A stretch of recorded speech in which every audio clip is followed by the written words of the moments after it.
الحمدللہ رب العالمین الصلاۃ والسلام علی رسولہ الکریم فاعوذ باللہ من الشیطان الرجیم بسم اللہ الرحمن الرحیم۔ سورہ البقرہ کا ہم مطالعہ کر رہے ہیں اور 175 آیت تک ہم نے مکمل کر لیا تھا، 175 تک، اور آج ہم آگے 176 سے شروع کر رہے ہیں۔ پیچھے بات کو جوڑنے کے لیے کچھ باتیں دہرانا چاہتا ہوں۔ بات یہ چلی تھی کہ شریعت میں جو اللہ تعالیٰ نے حلال و حرام کیا ہے اس کی بنیادیں واضح کی تھیں، اس میں جو چیزیں حلال ہیں وہ واضح کی تھی، جو حرام ہے وہ واضح کی تھیں۔ اس کے بعد کہا تھا کہ جو لوگ چھپا رہے ہیں اللہ کی شریعت کو تو اپنے پیٹ میں آگ بھر رہے ہیں، اور قیامت والے دن اللہ تعالیٰ ان سے بات نہیں کرے گا اور نہ ان کا تزکیہ کرے گا۔ اس کے بعد یہ فرمایا تھا کہ یہ جو لوگ ہیں انہوں نے گمراہی خریدی ہے اور ہدایت کو چھوڑ دیا ہے، اور مغفرت کو چھوڑ کر آگ کو اختیار کیا ہے، عذاب کو اختیار کیا ہے۔ تو یہ کتنے ہی بدبخت ہیں کہ آگ سہنے کے لیے ان کی ثابت قدمی دیکھو۔ اب جو اللہ تعالیٰ نے یہ فرمایا کہ یہ پیٹوں میں آگ بھر رہے ہیں، اللہ تعالیٰ ان سے کلام نہیں کرے گا، ان کا تزکیہ نہیں کرے گا، اور انہوں نے عذاب خریدا ہے، اس کی وجہ بتا رہے ہیں اب اللہ تعالیٰ۔ ذالک بأن اللہ نزل الکتاب بالحق، وجہ یہ ہے، یہ سب کچھ اس وجہ سے ہوگا ان کے ساتھ کہ اللہ نے اپنی کتاب نازل کی ہے پوری سچائی کے ساتھ۔ بالحق کے 3-4 مطلب ہو سکتے ہیں، مختلف موقعوں پر مختلف معنی میں آیا ہے۔ یہ بالحق کا مطلب ہے کہ سچا سچا بیان کر دیا، کہ اس میں جھوٹ نہیں ہے، کچھ نہیں ہے۔ بالحق کا دوسرے معنی یہ ہیں کہ بالکل ثابت شدہ بات ہے، اس کے اللہ کی طرف سے نازل ہونے میں کوئی شبہ نہیں ہے۔ اور تیسرے معنی یہ ہوتے ہیں کہ جو کچھ اس میں بیان کیا جائے وہ 2 ٹوک لہجے میں بیان کر دیا گیا۔ تو ان تینوں میں سے سیاق سباق کے لحاظ سے، کانٹیکسٹ کے لحاظ سے ہم ترجیح دیں گے۔ تو یہاں یہ ہے کہ بالکل واضح 2 ٹوک ثبوت کے ساتھ بیان کر دیا ہے کہ یہ اللہ کی شریعت ہے، واضح سی بات ہے، اس میں اب کوئی شبہ نہیں ہے اللہ کی طرف سے ہونے میں۔ تو اللہ نے ایک شریعت بیان کی اور بالکل ثابت شدہ ہے، اور یہ اس کا انکار کر رہے ہیں، اس لیے اتنی سخت سزا ملے گی۔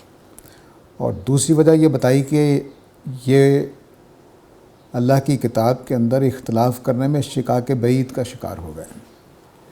شقاق بعید جو ہے اس کو سمجھ لیجئے، عربوں کا یہ ایک تعبیر سی ہے، فریز، ایکسپریشن کہنا چاہیے، ایکسپریشن سا ہے، جس میں وہ یہ جب کوئی بات کہتے ہیں نا کہ یہ حل نہیں ہوگی، ممکن نہیں ہے، بہت مشکل ہے، تو کہہ رہے ہیں کہ شقاق بعید، امر بعید، عمل بعید۔ اور جب کہنا ہو کہ مسئلہ آسان ہے، آسانی سے نکل جائیں گے ہم، تو کہیں گے قریب۔ تو شقاق قریب اگر کہا جائے تو اس کا مطلب ہے کہ کوئی مسئلہ نہیں، چھوٹا سا اختلاف ہے، حل ہو جائے گا۔ اور شقاق بعید کہا جائے تو اس کا مطلب ہے کہ ایسا مسئلہ ہے کہ حل نہیں ہوگا۔ شقاق کہتے ہیں اختلاف کو، جھگڑے کو۔ تو اب اللہ تعالیٰ کہہ رہے ہیں کہ کتاب کے بارے میں تو ان کو کوئی شک نہیں ہے کہ اللہ کی طرف سے، لیکن یہ اس کی مخالفت میں بہت آگے چلے گئے، اس لیے ان کو سخت سزا ملے گی۔ تو سزا جو اللہ تعالیٰ نے اوپر بتائی ہے کہ قیامت والے دن بات بھی نہیں کریں گے، قیامت والے دن ان کو اپنی طرف سے پاکیزہ بھی نہیں کریں گے کہ جنت میں جا سکیں، اور انہوں نے گمراہی اختیار کر لی ہے، عذاب کو اختیار کر لیا ہے۔ تو اس کی وجہ 2 بتائی گئی ہیں۔ ایک وجہ یہ ہے کہ انہوں نے اللہ نے کتاب نازل کی اور انہوں نے چھوڑ دیا، اس کو سچائی کے ساتھ نازل کی تھی، بالکل پکا ثبوت دے کر کہ یہ اللہ کی کلام ہے، اللہ کی شریعت ہے، لیکن انہوں نے نہیں مانا۔ اور دوسرا یہ کہ انہوں نے شقاق بعید اختیار کر لیا ہے۔ یہ کوئی ہلکا پھلکا سمجھنے کے لیے اختلاف نہیں کر رہے ہیں، مسئلے کو حل کرنے کے لیے اختلاف نہیں کر رہے ہیں، بس نہ ماننے کا فیصلہ کر لیا نا۔ تو جب بات واضح ہو، 2 ٹوک ہو، اور آدمی نہ ماننے کا فیصلہ کر لے تو پھر ظاہر ہے کہ ہٹ درمی ہے، اس کے سوا کچھ نہیں۔ 2 چیزیں ہمیشہ یاد رکھی، قرآن مجید کی یہ بیسک تھیمز میں سے ہے۔ ایک یہ کہ اللہ تعالیٰ کبھی کسی کو بڑی سزا نہیں دیتے اگر وہ سمجھنے کے لیے سوالات کر رہا، اس کو کوئی اختلاف ہو گیا، اس کو سمجھ نہیں آ رہی، تو بڑی سزا نہیں دیتے، بلکہ سزا دیتے ہی نہیں۔ اور جب سزا دینے کا بات کرتے ہیں تو اس وقت کرتے ہیں کہ من بعد ما جاءک العلم، جب پکی سچی واضح بات تمہارے پاس آ گئی تب تم نے اختلاف کیا۔ تو یہاں بھی اللہ تعالیٰ نے بتایا کہ میں یہ سختی کا بیان کیوں کر رہا ہوں، یہ نہ سمجھو کہ میں ظالم ہوں، بلکہ انہوں نے ایسا رویہ اختیار کیا کہ سزا ملنی چاہیے۔ تو مثال کے طور پر اگر کوئی حکومت کے خلاف بغاوت کر دے اور سمجھانے کی کوشش کی جائے لیکن وہ نہ سمجھے تو کیا کریں گے؟ سزا ہی دیں گے، اور کیا کریں گے؟ تو اس طرح کی چیز ہے۔ تو خدا کے ساتھ بغاوت ہے جو اس لب و لہجے میں نظر آ رہی ہے، جو اللہ تعالیٰ یہاں بیان کر رہے ہیں کہ اللہ کی شریعت دو ٹوک طریقے سے سامنے آ گئی، ثبوت بھی آ گیا کہ اللہ کا کلام ہے، واضح ہو گیا، لیکن اس کے باوجود آپ ماننے کو تیار نہ ہوں۔ یہ اب سوال آپ لوگوں کے ذہن میں اٹھ سکتا ہے کہ اللہ کی کتاب کا سچے ثبوت کے ساتھ کیسے پتہ چلتا ہے کہ یہ اللہ کی کتاب ہے؟ تو میرے آپ کے لیے تو یہ ایک ہو سکتا ہے کہ تاریخ کا واقعہ ہو، لیکن صحابہ کے لیے، قریش مکہ کے لیے اور یہود کے لیے یہ اس طرح کی بات تھی جس طرح سے ہم اس وقت یہ یقین کر سکتے ہیں کہ میں اور آپ اکٹھے بیٹھے ہوئے ہیں، ایک درس چل رہا ہے۔ یہ اس طرح کی بات تھی۔ کیوں اس طرح کی بات تھی؟ اس لیے کہ اللہ تعالیٰ نے قرآن مجید اور نبی کریم صلی اللہ علیہ وسلم کی ثبوت کے لیے جو اہتمام کیا ہے اس کو میں ٹینجیبل ایویڈنس کہتا ہوں۔ بلکہ یہاں تک البقرہ کے شروع میں میں نے عرض کیا تھا کہ نبی کریم صلی اللہ علیہ وسلم جس طرح سے ثابت کیے گئے کہ وہ اللہ کے رسول ہیں، وہ خود اللہ کی بھی دلیل بن جاتے ہیں، اس طرح سے ثابت کیے گئے۔ یعنی بالکل آنکھوں سے دکھا دیا گیا، کانوں سے سنوا دیا گیا کہ یہ اللہ کے سچے رسول ہیں۔ اس کو قرآن مجید میں آگے چل کر ہم واضح کریں گے، سورہ توبہ تک جب پہنچیں گے تو بہت ساری چیزیں واضح ہو جائیں گی۔ اللہ نے اس کو فرقان کہا ہے کہ میں نے صحابہ کے لیے فرقان نازل کر دیا، ابو جہل اور ابو لہب کے لیے فرقان نازل کر دیا کہ وہ ان کے لیے بالکل واضح ہو جائے کہ یہ اللہ کے سچے رسول ہیں کہ نہیں ہیں، بالکل واضح۔ تو وہ کیسے ہوا؟ میں مختصر طور پر عرض کر دیتا ہوں تاکہ یہ بالحق کا جو معنی ہے وہ واضح ہو سکے۔ نبی کریم صلی اللہ علیہ وسلم مکہ میں اعلان کیا گیا۔ سورہ مزمل کہتی ہے کہ نبی کریم صلی اللہ علیہ وسلم نے فرمایا کہ میں ویسا ہی شاہد بنا کر بھیجا گیا ہوں جیسے فرعون کی طرف حضرت موسیٰ بھیجے گئے تھے۔ تو فرعون نے نافرمانی کی تھی تو اسے مار دیا گیا تھا۔ تو میرے ساتھ اور تمہارے ساتھ بھی یہی رشتہ ہے، جو حضرت موسیٰ کا اور فرعون کا رشتہ تھا وہی میرا اور قریش مکہ کا رشتہ۔ جو میری مخالفت کرے گا مار دیا جائے گا۔ چنانچہ بدر میں اس کی پہلی شکل سامنے آئی، اس لیے بدر کو یوم الفرقان کہا گیا ہے۔ تو 23 سال کے عرصے میں قریش کا صفایا کر دیا گیا، نبی کریم صلی اللہ علیہ وسلم حضرت موسیٰ کی طرح غالب آ گئے۔ یہ ان کی آنکھوں کے سامنے ہوا، ایک ایک چیز، ایک ایک لفظ پہلے کہہ دیا جاتا تھا، پورا ہو جاتا تھا۔ تو یہ تاریخ کے اندر، اور خود قرآن مجید بھی اسی تاریخ کا حصہ ہے، اس کے اندر یہ بالکل دو ٹوک واضح ہے، یعنی کوئی شبہ نہیں اس کے اندر۔ لیکن بہرحال میرے اور آپ کے لیے ایک تاریخی واقعہ ہے، لیکن ان لوگوں کے لیے جن کے بیچ میں قرآن نازل ہو رہا تھا یہ تاریخی واقعہ نہیں تھا۔ وہ اپنی آنکھوں کے سامنے یہ سب کچھ ہوتا ہوا دیکھ رہے تھے، ایک ایک چیز ان کے سامنے ہوئی تھی۔ یہاں تک کہ جب آپ نے کہا کہ بدر میں عتبہ اور شیبہ یہاں مر کے گریں گے، وہ وہیں کر کے گرے تھے۔ اتنی چھوٹی چھوٹی چیزیں بھی بالکل واضح کر دی گئی تھی۔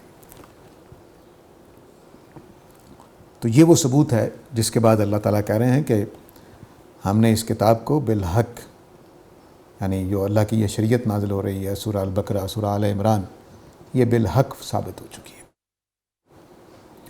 ایسا نہیں ہے کہ بس ایک خیالی سا ایک آدمی نے آ کے اعلان کر دیا کہ میں اللہ کا نبی ہوں اور مان لیا، ایسا نہیں ہوا۔ ابو بکر و عمر نے اپنے سامنے وہ مشاہدات دیکھے ہیں جس کے بعد ان کو تو ایک ٹینجیبل ایویڈنس ہے جس کو قرآن فرقان کہتا ہے، وہ سورہ توبہ تک آتے آتے بہت ساری اس کی سٹیجز واضح ہو جائیں گی، لیکن مختصر طور پر میں نے بتا دی۔ آپ اگر منٹگمری وارٹ وغیرہ کو پڑھیں تو وہ تلاش کرتے پھرتے ہیں کہ نبی صلی اللہ علیہ وسلم کے وہ پیچھے سوشل کیا فیکٹرز تھے جن کی وجہ سے اتنا بڑا انقلاب آ گیا 23 سال کے عرصے میں، ایک نہیں تلاش کر سکیں گے۔ اور جس طرح سے ایک آدمی یہ ڈھونڈتا ہے نا کہ میں کوئی بہانہ مل جائے کامیابی کے لیے، نبی کریم صلی اللہ علیہ وسلم اس کے بالکل الٹ چلتے ہیں۔ ہونا تو یہ چاہیے تھا نا کہ عوام ساتھ آئے، لیکن نبی کریم صلی اللہ علیہ وسلم ان کے خداؤں کو کہہ رہے ہیں کہ غلط خدا ہیں، ان کے عقیدوں کو کہہ رہے ہیں غلط ہیں، ان کے نظریات کو کہہ رہے ہیں دشمنی مول لے رہے ہیں۔ تو ایسا آدمی تو کسی سوشل یا سوشو پولیٹیکل فیکٹرز کی وجہ سے غالب نہیں آتا، وہ بالکل ہی اور چیز ہے۔ تو معجزانہ طریقے سے خدا کی طرف سے ایک مشن تھا جس کو 23 سال کے عرصے میں مکمل کیا گیا۔ تو یہ باتیں آج بھی دنیا کو سمجھ نہیں آتی۔ ہر انقلاب کو دیکھیے تو پیچھے 200-250 سال کی جدوجہد ہوگی جب وہ آ کر میچور ہوتا ہے۔ نبی کریم صلی اللہ علیہ وسلم کے انقلاب کے پیچھے بھی کچھ نہیں، آگے بھی کچھ نہیں، اکیلا ایک شخص ہے، کھڑا ہوا، دعوت دی، ہر بات کو غلط کہا جو قریش مان رہے تھے، اور تب بھی غالب آ گئے۔ لوگ مانتے نہ مانتے، خدا کا فیصلہ صادر ہو جانا تھا۔ اس وجہ سے یہاں یہ کہا گیا ہے کہ یہ کتاب بالحق نازل ہوئی ہے۔ اس کے بارے میں یہ شبہ نہیں کیا جا سکتا کہ یہ اللہ کی کتاب نہیں ہے۔ تو اب اتنی بات واضح ہونے کے بعد اگر کوئی نہیں مانے گا تو خدا کا مجرم ہی ہوگا نا۔ ایک تو یہ کہ بے خیالی سے ایسے میں نے ایک دعویٰ کر دیا اور آپ نے نہیں مانا تو ٹھیک ہے، لیکن ایک بات کو بالحق ثابت کر دیا گیا ہے کہ یہ سچی کتاب ہے، اللہ کی کتاب ہے، تب آپ نہیں مانیں گے تو سزا ملے گی۔ یہ اس سزا کا بیان، تو اس کی وجہ بتائی جا رہی ہے کہ ذالک بان اللہ نزل الکتاب بالحق، ان کو یہ سزا اس لیے ملے گی کہ اللہ نے یہ کتاب ثبوت کے ساتھ نازل کی ہے اور یہ انکار کر رہے ہیں۔ اور یہ بھی بات کہ انہوں نے اختلاف نہیں کیا صرف، بلکہ شقاق بعید کیا ہے۔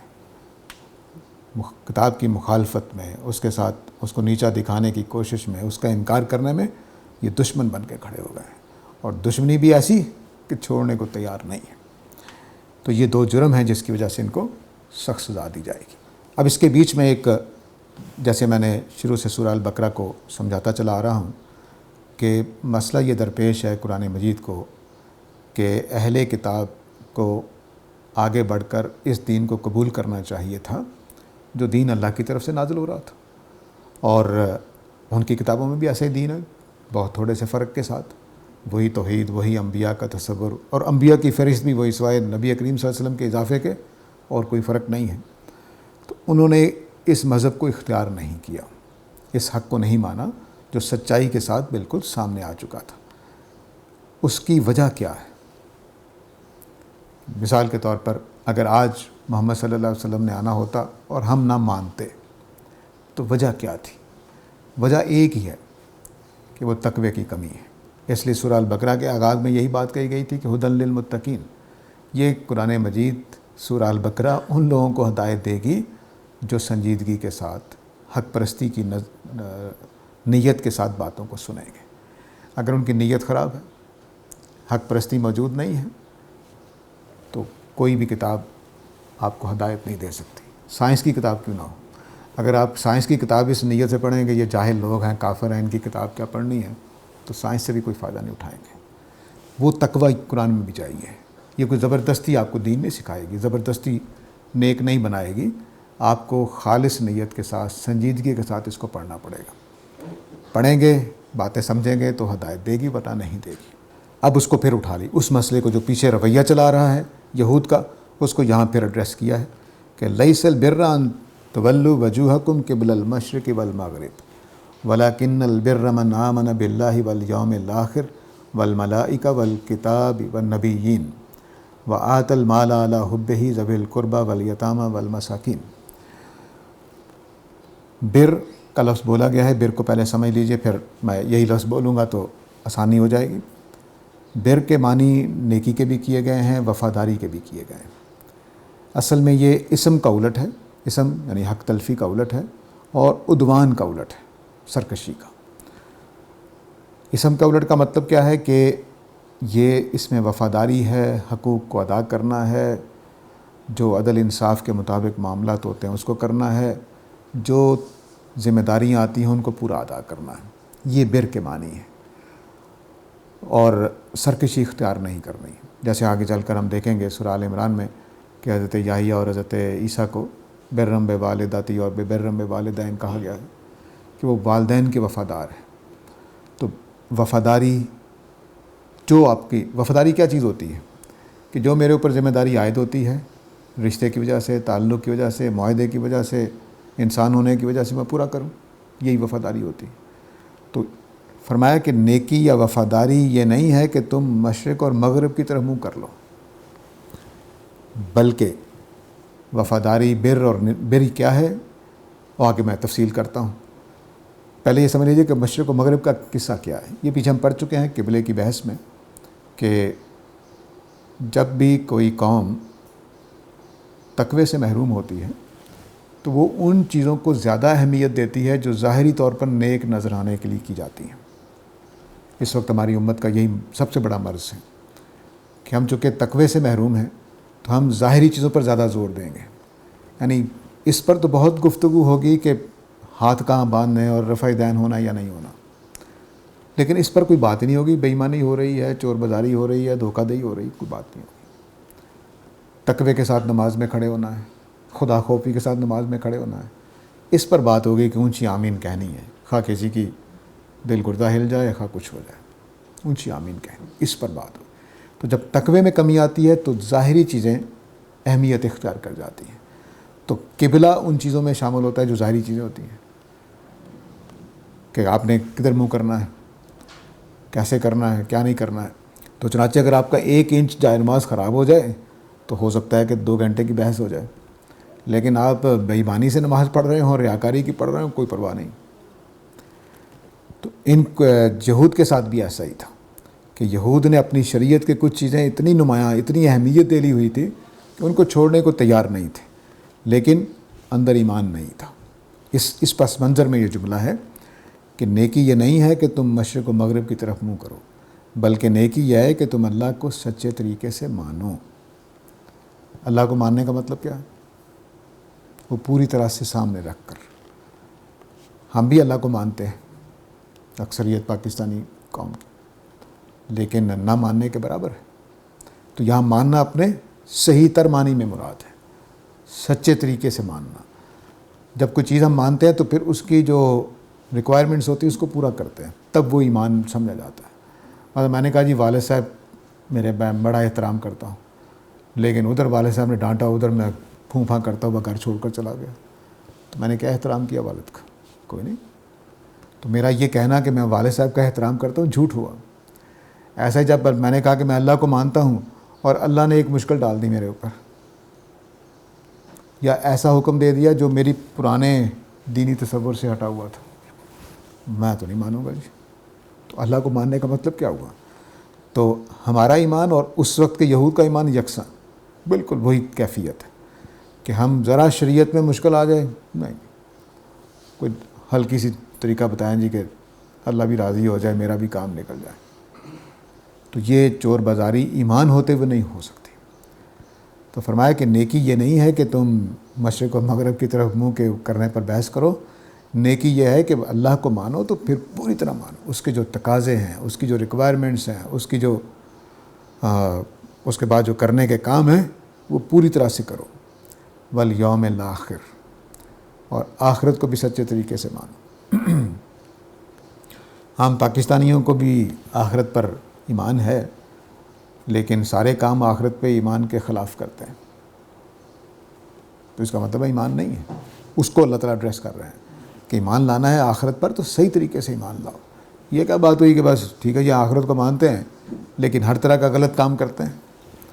والملائکہ، اور فرشتوں کو بھی مانتے ہیں۔ یہاں ایک ایمانیات کی جو ہمارے فہرست بنائی جاتی ہے وہ اللہ تعالیٰ نے مکمل کی ہے۔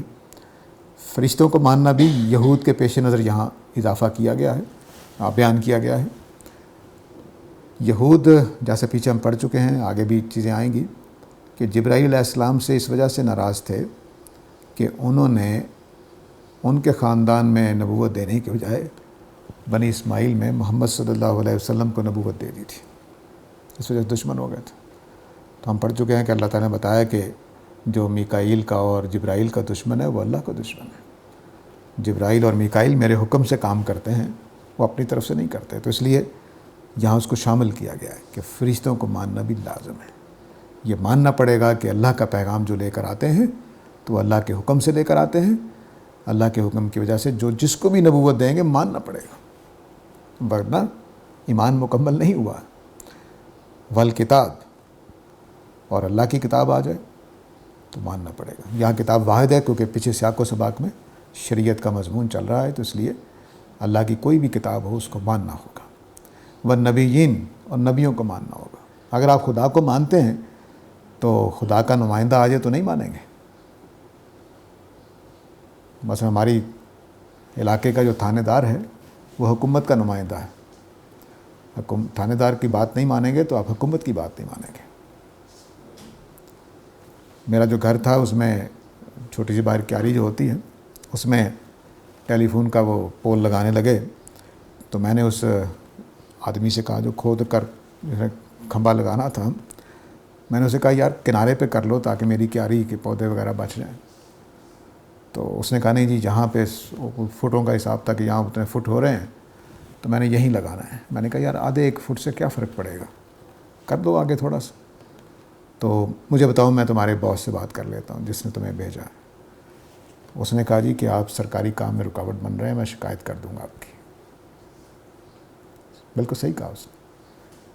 یعنی ٹیلی فون کا گڑا کھمبا لگانے والا آدمی ٹیلی فون کا گڑا کھودنے آیا ہوا ہے، اس نے کھمبا کھڑا کرنا ہے، مزدور آدمی ہے، کہتا ہی میں سرکار کی طرف سے آیا ہوں. بالکل صحیح. تو اللہ کا نبی بھی سرکار کی طرف سے آیا ہوتا ہے، آپ کیسے انکار کر سکتے ہیں؟ اس لیے یہاں پر ملائکہ، کتاب اور نبیین کا ذکر اسی معنی میں کیا گیا ہے کہ یہ خدا کے نمائندے ہیں، ان کا کیسے انکار کرو گے؟ اگر اللہ پر ایمان رکھتے ہو تو محمد صلی اللہ علیہ وسلم کا انکار کیسے کر سکتے ہو؟ اگر اللہ پہ ایمان رکھتے ہو تو قرآن، بائبل، تورات، انجیل کا انکار کیسے کر سکتے ہو؟ اور اگر اللہ کو مانتے ہو تو جبرائیل وحی لے کر جس پر آ جائیں انکار کیسے کر سکتے ہو؟ یہ نہیں ہو سکتا. وَآتَ الْمَالَ عَلَىٰ حُبِّهِ ذَوِي الْقُرْبَىٰ وَالْيَتَامَىٰ وَالْمَسَاكِينِ. اب یہ ایک پہلی بات یہ ہوئی تھی کہ وہ ایمان لائے ان چیزوں پر. پہلی شرط یہ ہے سچے طریقے کے ساتھ. تو جو اللہ پر ایمان کا دعوے دار ہے آخرت کو نہیں مانتا اس کا ایمان جھوٹا ہے. جو اللہ کو مانتا ہے اور فرشتوں کو نہیں مانتا اس کا ایمان جھوٹا ہے. جو اللہ کو مانتا ہے ماننے کا دعویٰ کرتا ہے اور کتابوں کا پر ایمان نہیں لاتا، شریعت کو نہیں مانتا تو وہ جھوٹا ہے. جو اللہ پر ایمان رکھتا ہے اور نبیوں کو نہیں مانتا، کسی ایک نبی کا انکار کرتا ہے تو وہ دعویٰ ایمان میں جھوٹا ہے. یہ پہلی بات اللہ تعالیٰ نے کر دی. دوسری فرمائی وَآتَ الْمَالَ عَلَىٰ حُبِّهِ ذَوِي الْقُرْبَىٰ وَالْيَتَامَىٰ وَالْمَسَاكِينِ وَابْنَ السَّبِيلِ وَالسَّائِلِينَ وَفِي الرِّقَابِ. دوسرا کام کہ اس کی جیب سے مال نکلتا ہو، مال کی محبت کے باوجود رشتہ داروں کے لیے، یتیموں کے لیے، مسکینوں کے لیے، مسافروں کے لیے، مانگنے والوں کے لیے، غلاموں کی آزادی کے لیے، ان سب کے لیے اگر مال اس کی جیب سے نہیں نکلتا تو یہ یقین کیجئے کہ ایمان والا نہیں ہے، نیکی والا نہیں ہے، بر اور تقوی پر نہیں کھڑا. یہ بھی اللہ پر ایمان کا لازمی تقاضا ہے. اللہ پر ایمان کی وجہ سے ہمارا 2 طرح کا تعلق ہے انسانوں کے ساتھ. ایک تعلق یہ ہے کہ ہم انسان ہیں، ایک ہی نوع میں سے ہیں، حضرت آدم کی اولاد ہیں، ایک ہی گھرانے کے افراد ہیں. خواہ اب ہمارا فاصلہ رشتہ داری کے اعتبار سے دور کا ہے، لیکن آپ کے 2 ہاتھ، 2 آنکھیں، 2 کان، 1 ناک شعور بتا رہا ہے، چہرہ بتا رہا ہے کہ آپ میری برادری کے آدمی انسان ہیں. اور دوسرا یہ کہ ہم خدا کی مخلوق ہیں، 2 رشتے ہیں.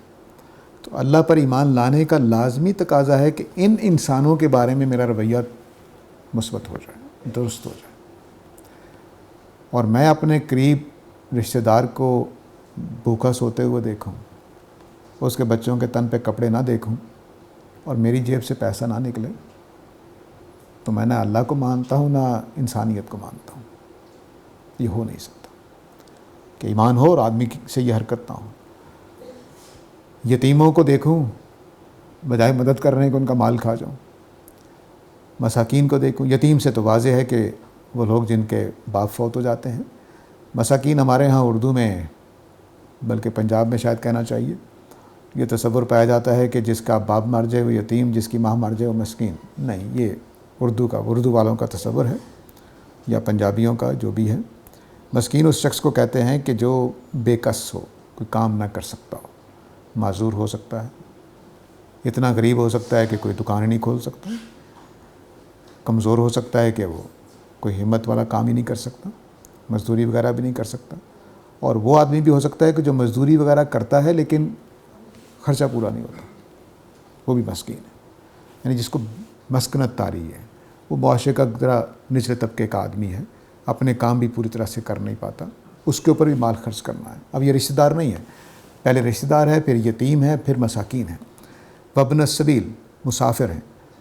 آج کل بھی مسافر ایسے ہو سکتے ہیں اور پرانے زمانے میں تو بہت ہوتے تھے کہ اپنے گھر سے دور ہیں، لٹ گئے یا پیسہ کہیں خرچ کر لیا یا کسی کو دے دیا اور وہ غائب ہو گیا ہے، تو وہ بے آسرا سے ہو جاتے ہیں۔ جب بھی میں یہ آیت پڑھتا ہوں تو مجھے اپنے ساتھ ایک واقعہ یاد آتا ہے۔ میں اپنے محلے کے پاس نادرہ کا دفتر ہے، تو وہاں شناختی کارڈ کو اپلائی کر کے نکلا اور رینیو کروانا تھا، تو ایک لڑکا نوجوان بڑا صحت مند تندرست، وہ میرے پاس آیا کہ صرف 10 روپے مجھے دے دیں ٹکٹ۔ میں اس کو دیکھ رہا ہوں کہ اس کو 10 روپے دوں کہ نہیں، فقیر ہے کہ کیا ہے، بہانے باز۔ اگلے لمحے کیا ہوا کہ ایک ٹرالی سی گزری وہ میرے چوک کے پاس، جو نادرہ کے پاس، وہ کہتے بس ٹھیک ہے جی ٹھیک ہے، میرے محلے والے آ گئے۔ وہ بھاگا اس ٹرالی پہ چڑھ کے چلا گیا۔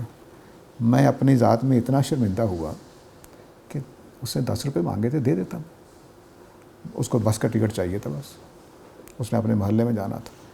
تو یہ جو مسافر ہوتا ہے بعض اوقات اس طرح کی صورتحال میں ہوتا ہے کہ اس کو صرف 10 روپے چاہیے ہوتے ہیں اور ہماری جیب سے نکلتے نہیں، ہم سمجھ رہے ہیں پروفیشنل فقیر آ گیا ہے، مانگ رہا ہے، کیا کر رہا ہے، سوچ رہے ہوتے ہیں۔ اس لیے پھر اللہ تعالیٰ نے وسائلین الگ سے بیان کر دیے کہ مانگنے والے کو بھی دو گے، دے سکتے تو دے دو، نہیں دے سکتے تو الگ بات ہے، لیکن اگر کوئی مانگنے آ گیا تو یہ تحقیق نہ کرو کہ وہ پروفیشنل ہے کہ نہیں ہے، بس دے دو، ہمت ہے تو دے دو، نہیں تو انکار کر دو سلیقے کے ساتھ۔ وفر رکاب، اور گردنیں چھڑانے میں بھی خرچ کرتے ہیں۔ یہ غلامی کے زمانے کا حکم ہے۔ آج کل غلامی نہیں، لیکن ایسے لوگ ہوتے ہیں جیلوں میں پڑے ہوئے جن کو پیسے دینے کے لیے جرمانہ ہوا ہوتا ہے اور وہ رہائی نہیں مل رہی ہوتی، تو اس طرح کے لوگوں کو تحقیق کر کے ان کا جرمانہ ادا کر دینا چاہیے اگر وہ اس قابل ہوں کہ ان کو رہا کیا جائے۔ تو یہ ہونا چاہیے، ان لوگوں کے اوپر خرچ کرنا چاہیے۔ تو پہلی بات یہ ہے کہ ایمان رکھتا ہو۔ ایمان کا پہلا تقاضا کیا ہے کہ ان انسانوں کی خدمت کرنی ہے، ان انسانوں کے ساتھ حسن سلوک کرنا ہے، تو اپنا مال ان کے اوپر خرچ کرنا ہے۔ آپ کے پاس 10 روپے ہیں تو 10 روپے میں سے دوسروں کو دینا ہے، آپ کے ساتھ لاکھ ہیں تو لاکھ میں سے دینا ہے، کروڑ ہیں تو کروڑ میں سے دینا ہے۔ یہ تمام انسانوں کا حق ہے، کیونکہ کبھی ان کو ضرورت ہے، کبھی مجھے ضرورت پڑ سکتی ہے۔ تو یہ دوسری لازمی چیز ہے۔ یہ زکوٰۃ سے ہٹ کے، زکوٰۃ آگے ذکر آ رہی ہے، یہ تو بس کسی کی ضرورت سامنے آ گئی تو آپ نے دینی ہے۔ کسی کو مدد چاہیے، کسی کو تعاون چاہیے، کسی کے پاس کپڑے نہیں ہیں، کوئی بھاگا ہوا نوجوان آ گیا کہ مجھے 10 روپے دے دو، ٹکٹ چاہیے مجھے، یہ ان لوگوں کا حق ہے، یہ زکوٰۃ سے الگ ہے۔ تو یہ لازم کی سورہ النحل میں جو اللہ تعالیٰ نے حکم دیا ہے، وہاں اللہ تعالیٰ نے الفاظ بولے ہیں کہ ان اللہ یامرکم بالعدل والاحسان وایتاء ذی القربی، فرض دیا ہے، اس کو فرض قرار دیا ہے کہ رشتہ داروں کے اوپر خرچ کرنا فرض ہے۔ یتیم مسکین اس کے تحت آ رہے ہیں، تو اگر کوئی رشتہ دار ایسے ہیں جن کو تمہارے پیسوں کی ضرورت ہے تو ان کے اوپر خرچ کرنا لازم ہے، گریز نہیں کیا جا سکتا، ورنہ ایمان کا سوال پیدا ہو جائے گا۔ اور اس میں وہ رشتہ دار زیادہ شامل ہوتے ہیں جو بے ایمانیاں بھی کرتے ہیں، جھوٹ بول کر پیسے بٹورتے ہیں، تو کوئی بات نہیں، آپ نے اللہ کے بندے کو دینے ہیں، وہ دھوکے سے لے کے جا رہا ہے، غلط کام پہ استعمال کر رہا ہے، اس کا دین ایمان۔ میرا کام یہ ہے کہ میں اس کو دے دوں، اگر وہ حق میرے خیال میں حقدار ہے تو دے دینا چاہیے۔ البتہ اگر کوئی نشئی ہے تو اس کے نشے کا علاج کروانا چاہیے، بجائے اس کے کہ اس کو نشے کے پیسے دے دے، وہ آپ سوچ سمجھ کے کر لیجیے۔ تو 2 چیزیں ہو گئی، پہلی ایمان، 5 چیزیں گنوائی اللہ تعالیٰ نے، 5 کے اوپر پختہ ایمان رکھنا ہے۔ اگر ڈھیلا ڈالا ایمان ہے، اس کے تقاضے پورے نہیں ہو رہے، اس کی ضرورتیں پوری نہیں ہو رہی، تو ایمان نہیں مانا جائے گا۔ اس ایمان کا اگلا تقاضا یہ ہے کہ اپنی جیب میں سے خدا کی خاطر خرچ کرے، خدا کی خاطر، اللہ پر ایمان کی خاطر۔ اور خرچ کن پر کرے گا؟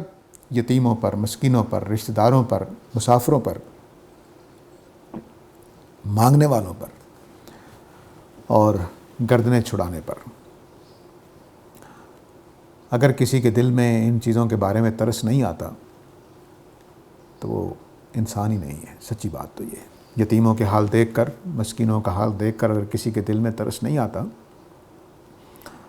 اور اس کی جیب سے پیسہ نہیں نکلتا تو اس کو اپنے ایمان کی خیر بنانی۔ یہ ایمان کے اندر، نیکی کے اندر کی بات چل رہی ہے، یہ نہیں کہ اللہ تعالیٰ شریعت بیان کر رہے ہیں، یہاں شریعت نہیں بیان ہو رہی، یہ بیان ہو رہا ہے کہ نیکی کس کو کہتے ہیں، کس آدمی کو نیک مانا جائے گا، وہ آدمی زیر بحث ہے۔ وَأَقَامَ الصَّلَاةَ وَآتَى الزَّكَاةَ، دیکھیے ایمان کے بعد اللہ تعالیٰ نے بندوں کو پہلے رکھا ہے، اپنی بات بعد میں کی۔ کہ تم ایمان لانے کے بعد رشتہ داروں میں، یتیموں میں، مسکینوں میں پیسہ خرچ کرو گے اور نماز پڑھو گے۔ اللہ تعالیٰ شریعت بیان نہیں کر رہے، نیک ہونے کی صفات بیان کر رہے ہیں کہ کس آدمی کو ہم نیک کہیں گے، وفادار کہیں گے، بر والا کہیں گے، نیکی والا کہیں گے۔ تو اس میں پہلی چیز ایمان کے بعد پہلا تقاضا مال خرچ کرنے کا ہے لوگوں کے اوپر، اور دوسرا تقاضا نماز پڑھنا ہے۔ نماز دین کے اندر بہت بنیادی اہمیت رکھتی ہے۔ اصل میں خدا کو خدا ماننے کا جو اقرار ہم کرتے ہیں اس کا علامتی اظہار نماز ہے۔ جیسے میں نے آپ کو بڑا مانا ہے تو آپ آئیں گے تو میں کھڑا ہو جاؤں گا، تو میرا کھڑے ہونا آپ کے احترام کی علامت ہے۔ اسی طرح خدا کو خدا ماننے کی علامت نماز ہے۔ خدا کو اس کی ضرورت نہیں ہے۔ میرے اس اقرار کی کہ میں ایک ہستی کو خدا مانتا ہوں، اس اقرار کو میں ظاہر کیسے کروں، اس کے لیے عبادت ہوتی ہے۔ عبادت کے کئی مظہر ہیں۔ آپ سر جھکاتے ہیں، آپ رکوع کرتے ہیں، آپ قیام کرتے ہیں، آپ اللہ کی راہ میں کچھ خرچ کر دیتے ہیں، آپ قربانی کرتے ہیں، آپ پکارتے ہیں اس کو۔ یہ عبادت کے سارے مظہر ہیں۔ یعنی اس بات کی کہہ لیجئے کہ مینیفیسٹیشن ہے کہ میں ایک ہستی کو خدا مان رہا ہوں، تو وہ مینیفیسٹ کیسے ہوگا؟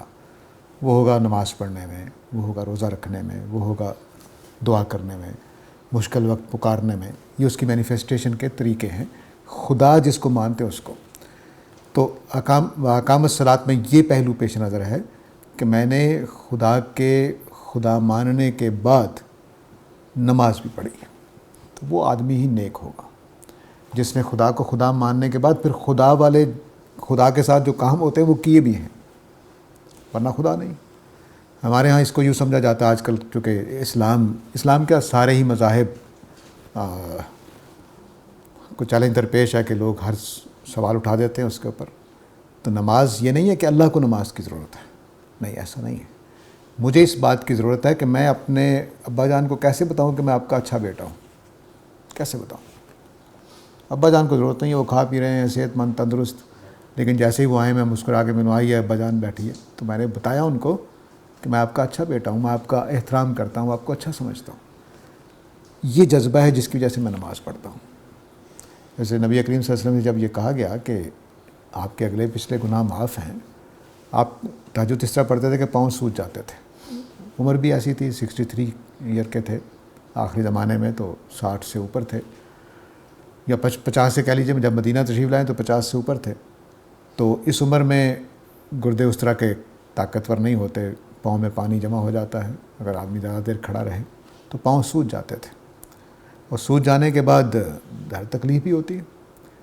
تو آپ سے صحابہ نے کہا کہ آپ اس طرح کیوں کرتے ہیں، آپ کے تو آگے پیچھے گناہ بخشے ہوئے ہیں۔ تو انہوں نے یہ نہیں کہا کہ اللہ کو ضرورت ہے یا اللہ نے فرض قرار دیا ہے، نہیں، آپ نے فرمایا کہ میں کیا اللہ کا شکر گزار بندہ نہ بنوں؟ جذبہ ہی اور ہے۔ ہمارے پاکستانی سے کسی پوچھے نماز کے پڑھتے فرض کی ہے، اللہ نے فرض کر رکھی ہے، نہیں۔ جذبہ شکر سے خدا کو خدا ماننے کا لازمی تقاضا ہے کہ میں کوئی نہ کوئی تو اظہار کروں گا کہ میں خدا مان رہا ہوں آپ کو۔ تو کیسے اظہار ہوگا؟ وہ نماز۔ وآت الزکوٰۃ، اور وہ اپنے مال میں سے زکوٰۃ بھی دیتے ہیں۔ یہ بھی خدا کی عبادت ہے کہ ہم اللہ کی راہ میں خرچ کریں، اور جو مقرر کردہ ہے اللہ تعالیٰ کی طرف سے اس کو کم از کم ادا کر دیتے ہیں۔ یہاں تک جتنی باتیں اللہ تعالیٰ نے کی ہیں وہ ورب کے اندر کی ہیں۔ آت المال، آمنا، یہ جو سمجھ لیجئے کہ ایک عمل ہم کرتے ہیں، ایک حالت سے دوسری حالت میں جاتے ہیں۔ ابھی میں پیاسا تھا، میں نے پانی پیا، تو میں نے پانی پینے کا عمل کیا ہے۔ تو یہ اللہ تعالیٰ کہہ رہے ہیں کہ ایمان لانے کا عمل ہونا چاہیے، تب آدمی کے اندر نیکی آئے گی۔ لیکن اگلی جو صفتیں آ رہی ہیں وہ ورب کے اندر نہیں آ رہی، وہ ایڈجیکٹیوز کے اندر آ رہی ہیں، اسم بولے جا رہے ہیں، اس میں صفت بولے جا رہے ہیں۔ اس کی وجہ کیا ہے کہ اوپر والی باتیں تو ہم شریعت کی وجہ سے کرتے ہیں یا ایمان لانے کی وجہ سے، اگلی جو دونوں باتیں ہیں وہ میرے اندر کے انسان کو بتاتی ہیں۔ اگر یہ صفت نہیں ہے تو آپ نیک ہو ہی نہیں سکتے ہیں، اگر یہ صفات نہیں ہے۔ مثلا کوئی شریف آدمی ہوگا تو شرافت کی توقع ہوگی، کوئی بات ماننے والا ہوگا، سنجیدہ آدمی ہوگا تو ایمان کی توقع ہوگی۔ اگر وہ سنجیدہ ہی نہیں ہے تو ایمان کی توقع نہیں رکھ سکتے آپ۔ ایسے ہی اگر کوئی آدمی والموفون بعہدہم اذا عاہدوا نہ ہو تو شریعت کی پیروی کا تقاضا ہی نہیں کر سکتے۔ لفظوں کو پہلے سمجھ لیجئے کہ جو اپنے عہد کو، پیکٹ کو، کانٹریکٹ کو پورا کرنے والے ہوں، جب وہ عہد باندھ لیں، پورا کرنے والے، یعنی کہ پورا کرے، پورا کرنے والے ہوں۔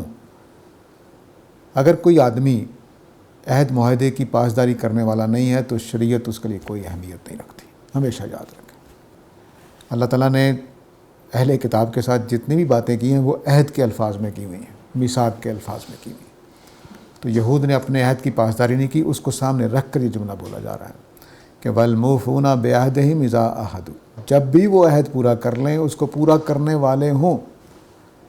وہ اوپر کی ساری بات، ایمان کے تقاضے پورے کر سکتے ہیں، پکا ایمان لا سکتے ہیں، فرشتوں کو مان سکتے ہیں، نبیوں کو مان سکتے ہیں، کیونکہ وہ وعدے کو پورا کرنے والے ہیں۔